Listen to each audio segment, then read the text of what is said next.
और मेरे सुरवीरों, कैसे हो?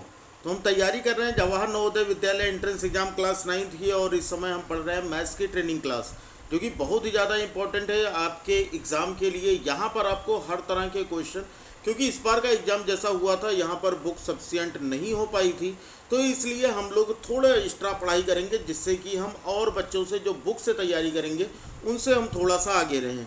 तो चलो फिर ट्रेनिंग क्लास, इसके पहले जो क्लासेस हो चुकी हैं उन क्लासेस को भी ज़रूर अटेंड कीजिएगा, क्योंकि सभी क्लासेस एक के बाद एक दूसरे से जुड़ी हुई क्लासेज हैं। अगर आप इसके पहले की क्लासेज नहीं देखेंगे तो आपको बाद की क्लासेज भी समझ में आनी थोड़ी मुश्किल है। तो चलो फिर हम शुरू करते हैं। लेकिन पिछली क्लास में जो मैंने आपसे होमवर्क दिया था, मैंने आपको उसका आंसर देख लेते हैं। तो काफ़ी सारे बच्चों ने आंसर दिया है, उनका नाम अभी मैं आपको पहले इसका सॉल्यूशन बता देता हूँ, उसके बाद फिर आपको उन बच्चों के नाम भी बता दूंगा कि किन किन बच्चों ने इसका सही जवाब दिया। ठीक है, लेकिन वीडियो को शुरू करने से पहले अगर आप वीडियो पर नए आए हैं तो चैनल पर नए आए हैं तो चैनल को सब्सक्राइब कर लेना, वीडियो को लाइक कर देना, और साथ ही साथ बेल आइकन को प्रेस कर लेना, ताकि हमारे हर क्लास की नोटिफिकेशन आपको मिलते रहे। और साथ ही साथ अपना एक दूसरा चैनल है पढ़ लिया, जिस पर हम लोग एकेडमिक एग्जाम की तैयारी करते हैं, क्लास 8 की एनसीईआरटी मैथ्स पढ़ते हैं, तो उसका भी लिंक आपको डिस्क्रिप्शन में मिल जाएगा, जाकर उसे भी सब्सक्राइब कर लेना, क्योंकि साथ साथ नवोदय के साथ साथ हम लोग एकेडमिक की भी पढ़ाई कर लेंगे। तो चलो फिर हम शुरू करते हैं आज का क्वेश्चन। तो आज का जो क्वेश्चन है वो दिया गया है, जो आज का क्या है, ये लास्ट को क्लास का होमवर्क है ना। और इसमें दिया गया है कि भाजक भागफल का 25 गुना है। भाजक जो है वो भागफल का 25 गुना है और शेष फल का 5 गुना है। यदि भागफल 16 हो तो भाज्य क्या होगा? ठीक है, तो हमें क्या क्या दिया गया कि जो भाजक दिया था, क्वेश्चन को देखना, बहुत ही ध्यान से देखना ना, एक ही चीज़ मैं आपको बताऊंगा। ठीक है, तो भाजक जो दिया था वो कितना दिया है? भाजक दिया है भागफल का 25 गुना। ठीक है, तो हम लिख लेंगे कि भाजक जो है वो भागफल का कितना गुना है? 25 गुना है। ठीक है, फिर क्या दिया गया? और शेषफल का 5 गुना है। ठीक है, यानी जो भाजक दिया गया है वो क्या है? शेषफल का 5 गुना। देखो, भाजक जो दिया गया है वो कितना दिया गया है? शेषफल का 5 गुना। तो हम लिख लेंगे कि ये हमारा क्या हो जाएगा? शेषफल का 5 गुना। ठीक है, यदि भागफल 16 हो तो ठीक है भाई, हमको यहाँ पर भागफल 16 दिया गया है, तो हम यहाँ से भाजक निकाल पाएंगे कि नहीं? भाई भाजक तो आप इजीली निकाल लोगे। अगर भागफल हमारा 16 दिया गया है तो ये हमारा कितना हो जाएगा? 16 गुणे 25, और 16 को अगर हम 25 से गुणा करते हैं तो हमारा आंसर कितना आ जाएगा? 400। ठीक है, क्योंकि 25 8 200, तो 25 16 हम 400, तो ये 400 आ गया। अब यहाँ से हमको ये समझ में आया कि भाजक हमको 400 मिल गया, तो हम यहाँ पर जो हमको दिया गया था तो हम भाजक बराबर 400 रख लेंगे, और यहाँ से हमारा क्या निकल आएगा? शेषफल निकल आएगा। क्या हो जाएगा हमारा? शेषफल। तो शेषफल हम निकाल लेंगे, तो भाई शेषफल गुणे 5, इधर गुणा है तो इधर आएगा तो क्या हो जाएगा? भाग हो जाएगा। तो यहाँ से हम लिख लेंगे कि शेषफल बराबर कितना हो जाएगा हमारा? शेषफल बराबर 400/5। सही है, तो 5 इक्के 5, 5 अट्टे 40, ये हो गया 0, यानी कि इसका शेषफल कितना हो जाएगा? 80। अब हमें क्या निकालना है भाई? हमें क्वेश्चन में पूछ रहा था कि भाज्य बताओ, तो हमको पता है क्या होता है भाज्य बराबर, हमको ये सूत्र पता, हम लोगों ने पहले पढ़ रखा है। भाज्य बराबर भाजक गुणे भागफल प्लस शेषफल, ये हमने पढ़ रखा था ना, भाजक गुणे भागफल प्लस शेषफल, ये सूत्र हमने पढ़ रखा है। अब इसी को हम क्या करेंगे? इसके जो जो चीज़ें हमको मिल गई हैं उसकी हम वैल्यू रख देंगे। जैसे भाजक हमको मिला 400, तो हम यहाँ पर क्या रख लेंगे? यहाँ पर हो जाएगा हमारा 400। फिर गुणे भागफल कितना हमारा?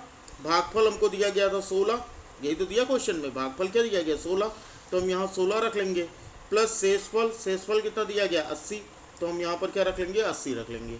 ठीक है, बस हो जाएगा हमारा आंसर। अब इसी को हम सॉल्व कर लेंगे, तो कितना हो जाएगा हमारा? 16 चौक 16 32 16 3 48 16 चौको 64, मतलब 6400 हो गया, और ये हो गया प्लस 80। अब इसमें 6400 में 80 जोड़ोगे कितना हो जाएगा?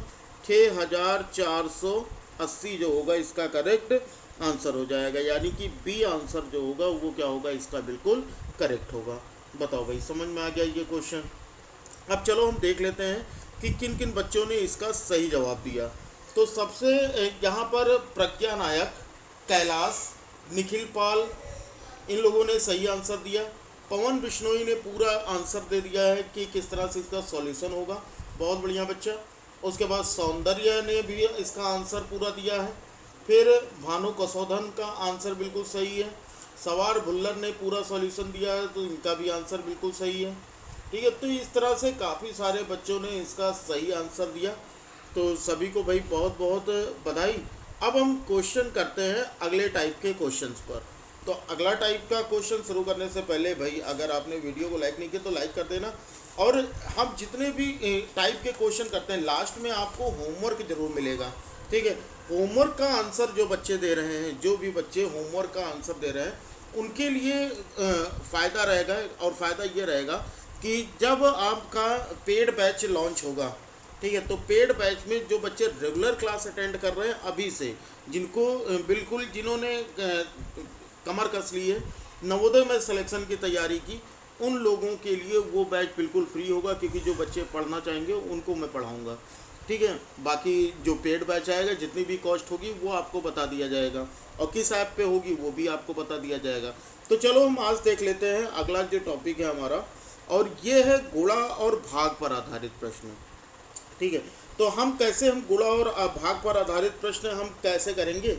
यहाँ पर कई तरह के क्वेश्चन आपको मिल जाएंगे। जैसे सबसे पहला जो ये क्वेश्चन है, इस तरह के क्वेश्चन कई बार आपके एग्ज़ाम में पूछे जा चुके हैं, तो बहुत ही ध्यान से देखिएगा कि ये क्वेश्चन क्या है। क्वेश्चन दिया है कि कप्तानों और सैनिकों को मिलाकर कुल 1200 व्यक्तियों का एक समूह एक रेल यात्रा कर रहा है। यदि 15 सैनिकों के लिए एक कप्तान है तो उस समूह में कप्तानों की संख्या कितनी है। ठीक है, और आपके ऑप्शन है ए 70, बी 75, सी 82 या फिर डी 80। तो क्वेश्चन को बहुत ध्यान से देखो, बहुत ही इंटरेस्टिंग सा क्वेश्चन है और आप इजीली लगा भी पाओगे। अगर आप थोड़ी सी कोशिश करोगे तो आपसे लग जाएगा। देखो क्या दिया गया है, कप्तान और सैनिक मिलाकर कुल क्या है, कप्तान और सैनिकों को मिलाकर कुल 1200 व्यक्तियों का एक समूह, मतलब कप्तान और सैनिक जो हैं ये सब मिला के कुल कितने हैं, कुल सैनिक और कुल कप्तान मिलाकर कितने हैं 1200। तो हम लिख लेते हैं भाई कि हमारे पास कुल कितने कप्तान हैं। ठीक है, हम मान लेते हैं कप्तान को हम सी से लिख लेते हैं और सोल्जर्स यानी सैनिक को हम एस से लिख लेते हैं। ठीक है, तो कप्तान और सैनिक कुल मिलाकर कितने हैं 1200 यानी 1200। फिर क्या कह रहा है, यदि प्रत्येक 15 सैनिकों के लिए एक कप्तान है। ठीक है, मान लो कि जो कप्तानों की संख्या है, ठीक है, मान लेते हैं कि जो कप्तानों की संख्या है वो n है। तो भाई जितने कप्तान होंगे, मान लेते हैं कि माना कप्तानों की संख्या n है। ठीक है, माना कप्तानों की संख्या, बहुत ध्यान से देखना, वो n है। तो भाई हर एक ग्रुप के लिए एक कप्तान होगा, तो जाहिर सी बात है जितने कप्तान होंगे उतने ही ग्रुप होंगे, उतनी ही टोलियां होंगी। ठीक है, तो हम जितने कप्तान हैं उतने ही टोली हो जाएगी, तो टोलियों की संख्या भी n हो जाएगी। भाई हर एक टीम के लिए एक ही कप्तान तो होता है ना, तो जितने टीम उतने कप्तान, तो मतलब जितने कप्तान उतने टोली। ठीक है, तो यहाँ पर हम मान लेते हैं कि n हो गया। एक टोली में कितना कह रहा है कि यदि प्रत्येक 15 सैनिकों के लिए एक कप्तान, मतलब एक टोली में, ठीक है, ये n टोलियों में कुल सैनिक अगर हम देखें तो n टोलियों में कुल सैनिक, n टोलियों में कुल सैनिक, n टोलियों में कुल सैनिक, तो भाई तो कुल सैनिक 1200 है ना, और टोली मान लो n है। तो अगर हम देखें तो ये हमारा कितने n टोली है, और कितना कह रहा है 15 सैनिकों के लिए एक कप्तान, मतलब एक टोली में 15 लोग हैं एक टोली में, तो n टोली में कुल कितने लोग हो जाएंगे भाई 15 n हो जाएंगे। ये समझ में आए कि नहीं भाई, एक टोली में 15 लोग हैं। अगर मैं ये कहूँ कि एक टोली में 15 लोग हैं तो दो टोली में कितने लोग हो जाएंगे भाई, 2 गुणे 15 30 लोग। अगर मैं बात करूँ 3 टोली में तो 15 3 45 लोग। ठीक है, ऐसे ही n टोली में तो 15 गुणे n तो 15n लोग। बताओ ये समझ में आया। तो यहाँ पर हमको ये दिया गया था कि कुल सैनिक तो हमारे इतने हो गए। ठीक है, अब यहाँ पर हमको ये मिल गया कप्तानों की संख्या n हमने मान रखी। यहाँ पर देखो कप्तानों की संख्या हमारी n हो गई और कुल सैनिकों की संख्या हमारी कितनी हो गई 15n हो गई। और इन दोनों को मिलाकर कुल बचे कप्तान और कुल सैनिक मिलाकर कितने हो गए, 1200 लोग। ये समझ में आ गया। अब 1200 लोगों में हमें क्या करना है, 15 और 1 16n, तो 16n बराबर कितना हो जाएगा, 1200। ठीक है, तो n बराबर कितना हो जाएगा, ये हो जाएगा हमारा 1200 बटे 16। बस इसी को सॉल्व कर देना है। 1200 को 16 से भाग करो। ठीक है, तो कितना हो जाएगा हमारा, 1200 को 16 से भाग करेंगे तो हमारा आंसर आ जाएगा 75। हमें निकालना है n क्या था, हमारे कप्तानों की संख्या। n क्या है, हमारे कप्तानों की संख्या, मतलब 75 टोली है और 75 कप्तान है। तो अगर हम कप्तानों की संख्या देंगे तो हमारे पास 75 कप्तान हो जाएंगे। यानी कि बी ऑप्शन जो होगा ये क्या होगा, हमारा बिल्कुल करेक्ट होगा। बताओ भाई, समझ में आया क्वेश्चन? इस क्वेश्चन में कोई भी दिक्कत है ना? यहाँ पर देखो, हिंदी मीडियम इंग्लिश मीडियम कोई दिक्कत नहीं, मैथ में हिंदी मीडियम इंग्लिश मीडियम की कोई दिक्कत नहीं होती। तो सभी लोग क्लास अटेंड करिए। अगर कोई भी दिक्कत होती है ना, तो आप लोगों के लिए टेलीग्राम ग्रुप भी है, तो टेलीग्राम ग्रुप आप ज्वाइन कर सकते हो। लिंक डिस्क्रिप्शन में दिया गया है। तो टेलीग्राम ग्रुप पर अगर आपको कोई भी दिक्कत होती है तो वहाँ पर आप हमसे आकर क्वेश्चंस पूछ सकते हैं। ठीक है, चलो फिर हम अगला देखते हैं। आज का दूसरा क्वेश्चन देख लेते हैं। तो आज का दूसरा क्वेश्चन क्या है कि 2 अंकों वाली किसी संख्या की पुनरावृत्ति करने से, जैसे 3 7 3 7 या 6 3 6 3 ऐसे कोई संख्या हो, बनी 4 अंकों वाली संख्या निम्नलिखित में सदैव किससे विभाज्य होगी। है ना, मतलब कहने का मतलब यह है कि 2 अंकों वाली किसी संख्या की पुनरावृत्ति, कोई भी 2 अंक हो, जैसे कि 12 12 14 14 18 18 ऐसे करिए ना, ऐसे अगर कोई संख्या हो तो उनकी पुनरावृत्ति करने पर ये पूछ रहा है कि ऐसे अगर 4 अंकों वाली संख्या बनाई जाए तो वो इनमें से हमेशा किससे विभाज्य होगी। और आपके ऑप्शन दिए गए हैं, ए है 11, बी 13, सी 101 या फिर डी 10,001। चलो अब इस क्वेश्चन का सॉल्यूशन देखो कि कैसे होगा। यहाँ पर क्या कह रहा है कि मान लेते हैं कि जो 2 अंक हैं वो हमारे क्या हैं, एक्स और वाई हैं। ठीक है, अगर हम मान लें कि यहाँ पर जो 2 अंक हैं हमारे वो कौन कौन से एक्स वाई है। ठीक है, तो हमारे पास जो 4 अंकों की संख्या बनेगी वो क्या बनेगी भाई, एक्स वाई, यही तो बनेगा ना। जैसे अगर कोई भी 2 अंक दिया जाए, जैसे 12 12, ठीक है, 37 37, ठीक, 63 63, ऐसे करके संख्या हम बनाएं कि 2 पुनरावृत्ति मतलब रिपीट होने पर। ठीक है, तो अगर हम देखें तो अगर हमारे पास ये जो 2 अंक हैं वो एक्स और वाई हों तो उनसे जो संख्या बनेगी वो क्या बनेगी, एक्स वाई, यही तो बनेगा ना। तो इस तरह से जो संख्या बनेगी एक्स वाई जो भी संख्या बनेगी मतलब पुनरावृत्ति करने पर, तो यहाँ पर ये एक्स वाई जो होगा, एक्स वाई, ठीक है, ये हमेशा किससे, 101 से विभाजित होगी। यह संख्या सदैव 101 से विभाजित होगी ना। हो तो आप करके देख लेना, एक्स वाई जो भी संख्या आपको दी गई होगी वो हमेशा क्या होगी, 101 से भाज्य होगी। करके चेक करके देखा जाए। चलो चेक करके देखते हैं। तो यहाँ पर अगर मान लेते हैं हम ये संख्या अपनी ले लेते हैं 1 2 1 2, तो 101 से करके देखो तो कितना हो जाएगा, 101 इक्के 101, एक में से एक गया 0, ये हो गया हमारा 2, और ये एक में से एक गया 0, ये हो गया 2, तो 101 दूना 202। देखो कट रही है कि नहीं कट रही है। ये वाला करके देख लो, 37 37 करके देख लो, तो 37 37 कितना हो जाएगा हमारा, 101 से करके देख लो तो कितना हो जाएगा, 101 तिहाई, तो हो जाएगा 303, वही नहीं होगा। तो ये हो गया 0, ये हो जाएगा हमारा 7, 3 में से 3 गया 0, ये हो गया 7, तो 101 सत्ते कितना हो जाएगा, 707।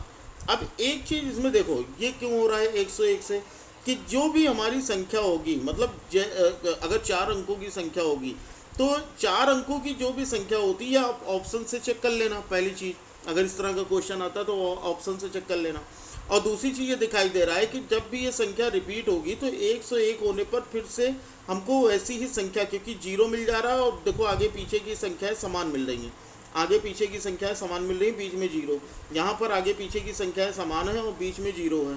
तो इसलिए हमेशा जब भी अंकों की पुनरावृत्ति करने पर 4 अंकों की जो संख्या बनेगी वो हमेशा क्या होगी, 101 से विभाज्य होगी। तो इसका मतलब यहाँ पर जो हमारा ऑप्शन है वो कौन सा हमारा ऑप्शन करेक्ट होगा भाई, बता दो सभी लोग। तो यहाँ पर हमारा ऑप्शन सी जो होगा ये क्या होगा, बिल्कुल करेक्ट होगा। बताओ भाई, समझ में आ गया क्वेश्चन। चलो आगे हम देखते हैं। अगला क्वेश्चन जो हमारा दिया गया, ये दिया गया है कि यदि दो संख्याओं में से बड़ी संख्या के 3 गुने को छोटी संख्या से भाग दिया जाए तो भागफल व शेषफल प्रत्येक 6 है। यदि छोटी संख्या के 5 गुने को बड़ी संख्या से भाग दिया जाए तो भागफल 2 व शेषफल 3 आता है। तो बड़ी संख्या क्या है? क्वेश्चन काफ़ी बड़ा क्वेश्चन है ना, लेकिन देखो कितना इजी है ये क्वेश्चन, है ना। यहाँ पर हमारे पास ऑप्शन ए दिया गया है 16, बी दिया गया है 18, सी दिया गया है 14 और डी दिया गया है 15। तो हमको इस क्वेश्चन को हम कैसे सॉल्व करना है? देखो यहाँ पर जो जो कहता रहे वो बस करते रहना, ठीक है, और क्वेश्चन आपका सॉल्व होता चला जाएगा। तो सबसे पहले इसने क्या कहा? सबसे पहले इसने ये कहा कि यदि दो संख्याओं में से बड़ी संख्या के 3 गुने को छोटी संख्या के से भाग दिया जाए तो ठीक है, मान लेते हैं बड़ी संख्या ए हो और छोटी संख्या बी हो, ठीक है। मान लेते हैं तीसरा क्वेश्चन ना, तो मान लेते हैं कि माना छोटी संख्या जो है वो ए है, माना छोटी संख्या क्या है? ए है, और बड़ी संख्या क्या है हमारी? बी है, ठीक है। बड़ी संख्या क्या है? बी है, ये मान लो। तो सबसे पहला जो कह रहा है, ठीक है, बड़ी संख्या बी है, तो सबसे पहला जो कह रहा है ये कह रहा है कि बड़ी संख्या के 3 गुने को, बड़ी संख्या तो हमारी बड़ी संख्या क्या कह रहा है कि यदि उल्टा हमने मान लिया, ठीक है, इसका एक काम करना कि इसको छोटी मानो बी को और इसको बड़ी मानो ए को, ठीक है। अब ये सही लगेगा। अब ये क्या कह रहा है कि बड़ी संख्या मतलब कोई भी ए भी मान सकते हो, थोड़ा सा मुझे अनकंफर्टेबल फील हुआ, तो बड़ी ए है और छोटी बी है, हमने मान लिया, ठीक है। फिर ये क्या कह रहा है? अब पहला क्या कह रहा है? 2 चीज़ें कह रहा है। पहला क्या कह रहा है क्वेश्चन के अकॉर्डिंग? पहला कंडीशन ये कह रहा है कि यदि दो संख्याओं में से बड़ी संख्या के 3 गुने, तो बड़ी संख्या हमारी ए है, इसके 3 गुने को मतलब 3a हो जाएगा, इसके 3 गुने को छोटी संख्या से भाग देने पर, तो छोटी संख्या बी हमारी, हम इससे भाग दे दें, ठीक है। तो छोटी संख्या से भाग दिया जाए तो भागफल व शेषफल प्रत्येक 6 आते हैं, मतलब ये भी 6 आएगा और इसका जो शेषफल आएगा वो भी क्या आएगा? 6 आएगा, ठीक है। ये पहली कंडीशन कह दी गई। दूसरी कंडीशन क्या कही गई? यदि छोटी संख्या के 5 गुने को, तो छोटी संख्या हमारी बी है, ठीक है ना, इसके 5 गुने को अगर बड़ी संख्या से भाग दिया जाए तो बड़ी संख्या से भाग देने पर क्या होता है? तो भागफल 2 और शेषफल 3 आता है। तो भागफल जो है ये 2 आता है और शेषफल जो है ये कितना आ जाता है हमारा? 3 आ जाता है, ठीक है, ये आ जाती है। फिर क्या कह रहा है? अब क्वेश्चन क्या पूछ रहा था? तो क्वेश्चन पूछ रहा था तो बड़ी संख्या क्या है, तो ठीक है भैया, तो यहाँ से हम अपनी संख्या निकाल सकते हैं कि नहीं? यहाँ से बताओ। यहाँ से हमने ये पढ़ा ना कि इन दोनों का गुणनफल और उसका योग इसके बराबर होता है, भाज्य बराबर भाजक गुणे भागफल प्लस शेषफल। तो ये हो जाएगा 3a = 6b + 6, होगा कि नहीं होगा? ये सही है ना। और वही चीज़ यहाँ पर भी कर लोगे, अगर यहाँ पर करोगे तो वही चीज़ यहाँ पर भी आ जाएगी।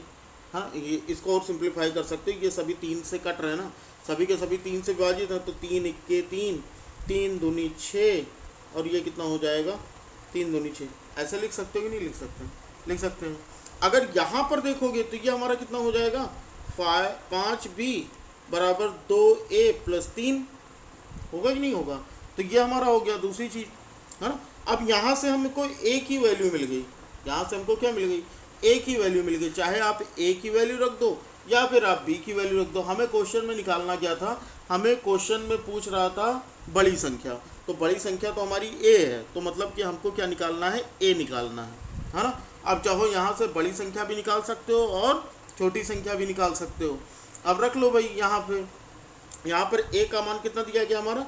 ये हो गया हमारा 5p = 2, और a की जगह पर हम क्या रखेंगे? a की जगह पर हमारा 2a + b है, तो हम यहाँ पर क्या रख लेंगे? 2a + b, और यहाँ पर हमारा कितना हो जाएगा? ये हो जाएगा +3। बस अब इसी को सॉल्व कर लो, तो ये हमारा कितना हो जाएगा? 5p, ये हो जाएगा 2 × 2 = 4, 2 दूनी 4b, प्लस ये हो जाएगा 2b, और ये हो जाएगा प्लस कितना? 3। तो यहाँ कितना हो गया? ये हमारा हो गया 5b = 4 और 2 कितना हो जाएगा? ये 6b, और ये हो गया +3। बताओ भाई, इतनी बात समझ में आया? इतने में अगर कोई दिक्कत हो तो बता दो, सही है ना। अच्छा यहाँ पर ए का मान कितना दिया था, यहाँ पर कुछ गलती हो रही थी ना। ए का मान तो तुम्हारा 2b+2 दिया, हमने क्या रखा, ए का मान हमने क्या रखा 2b+b रख दिया। चलो यहाँ पर ये हमारा काम हो गया गड़बड़। अब इसको हम हटाते हैं यहाँ से, ठीक है, बहुत ध्यान से देखना। देखो ये लिखने में गलती हुई। अब यहाँ पर हमें जो जो दिया था वो रख लेते हैं, ठीक है। तो हमें जो इक्वेशन मिला था वो हमें क्या मिला था बच्चा, हमें मिला था कि 5b = 2a+3 ये हमें मिला था। और a की वैल्यू हमें क्या मिली थी, यहाँ से देख लो 2b+2, a की वैल्यू क्या मिली थी 2b+2।